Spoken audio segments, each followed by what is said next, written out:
예, 여러 가지 악재가 겹치면서 시장의 심리들이 상당히 안 좋은 분위기로 지난 금요일 또 뉴욕 증시 오늘까지 이어진 흐름들인데요. 뭐 어쨌든 이번 주에 넘어가야 할 몇 가지 큰 변동성들입니다.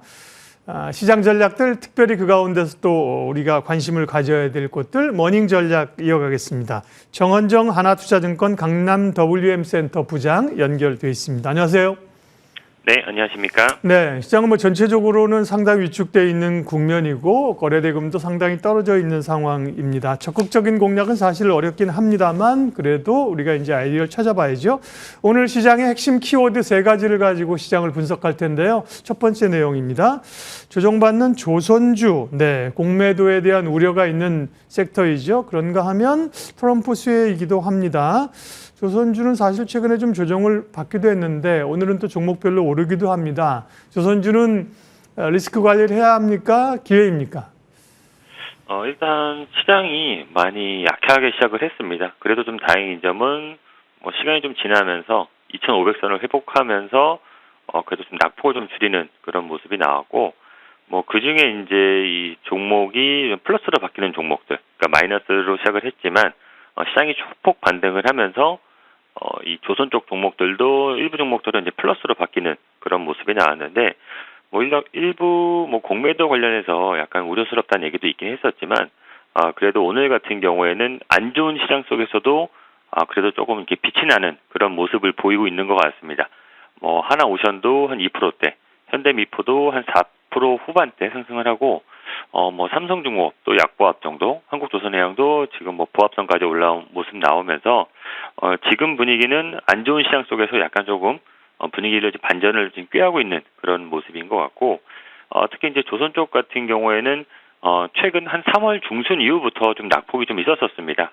그렇지만 일시적으로 이제 낙폭이 있었던 부분을 어느 정도 단기적으로 좀 반등하는 그런 모습이 나오고 있기 때문에 조선 쪽은 이게 빠져 있을 때 한번 매수로 보셔도 괜찮지 않을까 생각을 하고 있고 이렇게 조선 쪽 업종이 시장이 조금 안 좋은 상황에서도 먼저 플러스로 바뀌고 그 다음에 하락이 좀 나왔지만 3월 중순부터 단기 하락이 나오긴 했었지만 어느 정도 지지선에서 지금 반등해주는 모습은 아무래도 이 중공업들의 조선 쪽 종목들의 실적이 그렇게 나쁘지 않을 거다라고 올해 예측을 하고 있기 때문에 실적에 따라서 좀 반등하는 그런 모습이 나오고 있다라고 저는 생각을 하고 있습니다.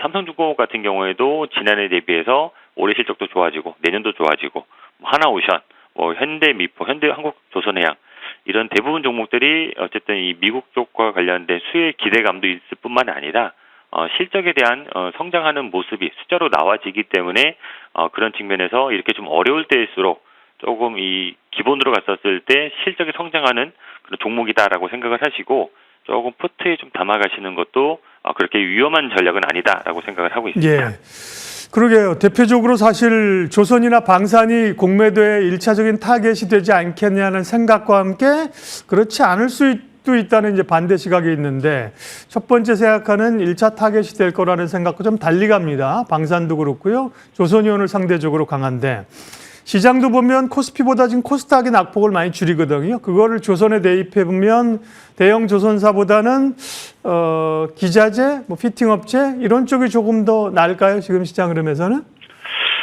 말씀하신 것처럼 사실은 최근에 많이 빠져있던 종목들은 좀 오늘 좀 낙폭이 더 심한 것 같고 그 다음에 지금 덜 빠졌던 많이 오르지 못했던 것들은 조금 이 반대로 덜 빠지거나 아니면 플러스로 바뀌는 그런 모습인 것 같은데 조선 쪽, 이 대형 조선 쪽 같은 경우는 이미 많이 빠져 있는 그런 모습이 나와서 오늘 좋은 모습이 나오는 것 같고 그렇다고 해서 이제 조선 기자재도 전 나쁘게 생각하지는 않습니다. 동성화인텍이나 이런 이 기자재 종목들도 충분히 저는 더 갈 수 있다라고 생각을 하고 있고 왜냐하면 조선 쪽이 워낙 좋기 때문에 그런 쪽에서 수혜를 받을 수 있다라고 생각을 하고 있습니다. 동성화인텍, 한국카본 이런 종목들도 보면 지난해 대비해서 실적이 올해 크게 성장할 것이다라고 지금 예측을 하고 있기 때문에 앞서 말씀드린 이 조선 종목들과 마찬가지로 실적 숫자가 되는 성장을 하는 그런 종목들은 있기 때문에 빠질 때마다 조금 매수해 보시는 것도 괜찮을 것 같습니다. 네, 조선주 분석했고요. 시장 키워드로 읽는 전략 두 번째 키워드 확인하겠습니다. 두 번째는 알테오젠이군요. 네, 바이오도 사실 전반적으로 바이오가 오르진 않고 바이오도 오늘 약한 흐름인데 그 가운데서 알테오젠이 지난주부터 좀 움직였고요. 오늘 알테오젠이 5% 상승입니다. 그러면서 리가캠 바이오, ABL 바이오까지 바이오텍들의 상승을 주도하고 있는 건데요. 예, 알테오젠에 대한 최근의 모멘텀들 또 전략 좀 말씀해 주십시오. 알테오젠 같은 경우 말씀하신 것처럼 이 종목도 사실은 3월 18일 장중 고점을 45만 9천 원대 찍고 나서 좀 하락이 나왔는데 오늘은 지금 바닥에서 어쨌든 반등을 해주면서 5%대 상승을 하고 있습니다. 이 종목 역시도 오늘 시작은 조금 빠져서 시작을 했지만 어쨌든 좋은 뉴스가 그 다음에 계속해서 기대된다는 그런 부분 때문에 상승을 하고 있다라고 생각을 하고 있습니다. 거래량도 보면 아마 오늘은 조금 더 나오지 않을까. 평소보다 좀 거래량이 더 생기지 않을까 이렇게 생각을 하고 있고, 알테오젠 같은 경우에도 지난해부터 이제 영업이익이나 단기 순이익이 흑자로 돌았었던 부분이 있었거든요. 그런 부분은 아무래도 라이센스 아웃 관련된 어쨌든 기술 이전 관련된 그런 실적이 실제적으로 이제 기대감뿐만 아니라 이 실적이 진짜로 반영이 됐다라는 걸 시장에서는 증명했다라고 생각을 해서 조금 더 성장할 수 있는 그런 부분이 있지 않을까 이렇게 생각을 하고 있습니다. 물론 이제 이 미국 이 진출에 대한 미국 시장이나 어쨌든 뭐 다른 이 글로벌 시장에 진출한다라는 부분은 더 긍정적일 수도 있다라고 저는 생각을 하고 있어서 알테오젠 같은 경우 물론 오늘 지금 올라가고 있긴 하지만 추가적으로 전고점뿐만 아니라 더 올라갈 수도 있다라고 저는 생각을 하고 있어서 지금 사시는 것도 이렇게 늦은 시각은 아니다라고 생각을 하고 있고.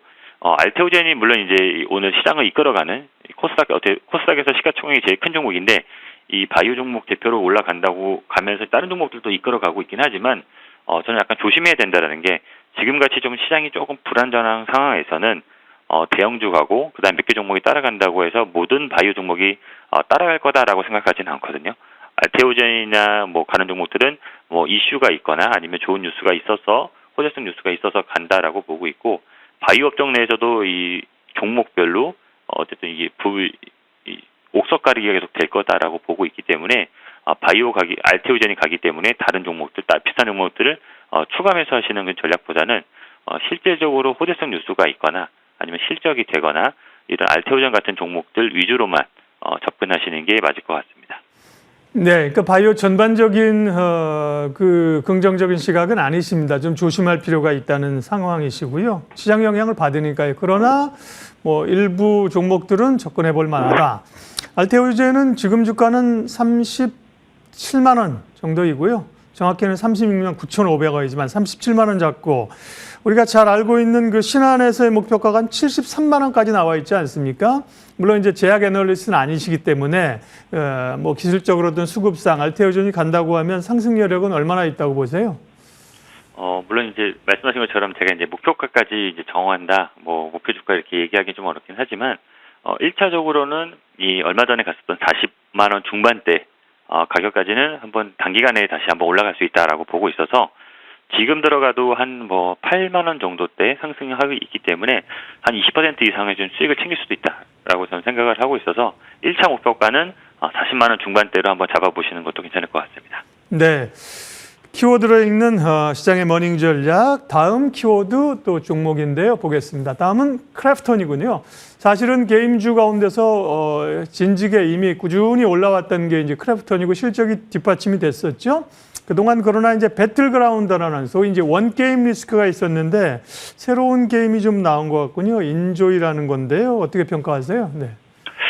저도 이제 이 게임주가 사실 예전에는 인소프트가 이제 뭐 대장이었었는데 최근에 이제 주가 흐름을 보면 인소프트는 너무 많이 빠져 있습니다. 예. 그래서 약간 대장주 자리를 크래프톤에 조금 넘겨주는 상황인데 크래프톤 같은 경우에는 최근 주가도 상당히 견조하게 지켜줬습니다. 시장이 좀 빠질 때도 그래도 좀 잘 지켜줬던 부분도 아무래도 실적도 계속 꾸준히 잘 나왔고 물론 이제 시장에서 우려했던 부분은 그 앵커님께서 말씀하셨던 것처럼 원게임 하나에 의존한다라는 그런 약간 그런 부분에 대해서 약간 조금 시장에서는 조금 부담스러워했던 부분이 있었는데 지금 새롭게 출시한 인조이라는 게임 이게 뭐 인생 모듈 이런 게임이라고 하는데 저도 아직 해보질 않아서 이게 얼마나 재밌는지 뭐 이런 건 모르겠지만 이 매출 순위나 아니면 인기 순위 이런 걸 봤었을 때는 생각보다 그래도 잘 선전하고 있는 그런 분위기인 것 같습니다. 그러면서 그런 부분에 따라서 이 주가도 크게 빠지지 않았던 부분도 있고 실적에 대한 전망도 그렇게 나쁘지 않아서 아직은 잘 버티고 있다라고 보시면 될 것 같은데요. 사실 이제 인스포트 같은 경우 그러니까 크래프톤 같은 경우 오늘 장중에 좀 변동성이 좀 있다라고 보시면 될 것 같습니다. 빠졌었을 때는 8.5%까지 빠졌었다가 조금 반등했었을 때는 보합선까지 보합선 시작해서 주가가 빠졌다가 다시 올라와주고 있는데 이 정도 변동성은 사실은 조금 힘이 강하기 때문에 오늘 종가 기준으로는 아랫꼬리까지 좀 닿으면서 끝날 수도 있지 않을까 이렇게 생각을 하고 있거든요. 그렇기 때문에 조금 크래프톤이 만약에 앞으로도 이렇게 조금 급락이 나오는 오늘처럼 이랬었을 때는 포트에 조금은 담아가는 분할 매수하시는 전략으로 대응해도 괜찮지 않을까 생각을 하고 있고 그런 거 생각을 하는 배경에는 2024년 영업이익이 1조 1,800억 정도였는데 올해는 한 1조 3천억 중반대, 내년에는 1조 5천억 정도, 그 다음에 2027년에는 2조 원이 영업이익이 넘어갈 것이다라고 전망을 하고 있습니다.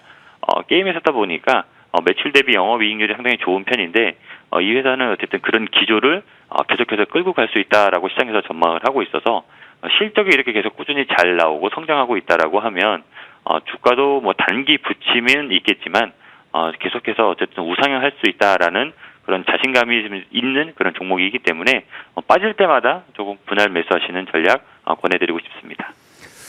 예, 돈이 모이는 곳 머닝 전략 한화투자증권 정헌정 부장님 함께했습니다. 고맙습니다. 네, 감사합니다.